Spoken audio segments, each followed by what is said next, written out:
Alors ce baromètre, nous l'avons mis au point pour évaluer la qualité du logement parce que c'est un enjeu majeur, c'est un enjeu sociétal, prioritaire, qui concerne tous les Français au quotidien. Nous souhaitons que ce baromètre s'ancre dans la durée pour devenir une véritable étude de référence annuelle. C'est donc un baromètre qui est destiné à sensibiliser l'opinion publique de manière à placer durablement la question de la qualité du logement au cœur du débat public. Parmi les enseignements du baromètre, l'un d'entre eux est très intéressant.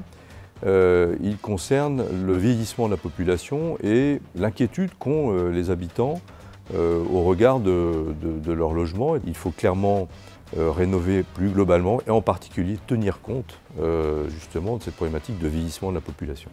Le baromètre nous démontre aussi que le niveau de qualité perçu par les habitants est d'autant meilleur que le logement est récent et donc intégrant les nouvelles normes et réglementations. Il est d'autant meilleur que d'ailleurs le logement est lui-même certifié, donc fait l'objet d'une attestation par un organisme impartial indépendant de sa qualité. Alors sur le logement social spécifiquement, il faut être attentif aux clichés qu'on peut avoir.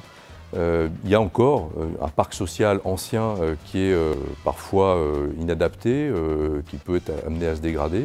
Et puis il y a le parc social qui est rénové ou construit, qui lui est d'un niveau de qualité tout à fait exceptionnel. Donc on voit bien que les normes et réglementations et les certifications ont joué un rôle essentiel sur la qualité du logement. Pour autant, il faut être attentif, ne pas tomber dans l'excès. Certaines normes ont été un peu loin, celles relatives à l'accessibilité en la généralisant, celles relatives aussi à la réglementation thermique, où parfois on manque d'expérimentation. Les besoins de vie à la maison évoluent, mais donc on va toujours avoir besoin d'adapter cet édifice technique et normatif aux nouvelles exigences et les normes vont devoir s'adapter.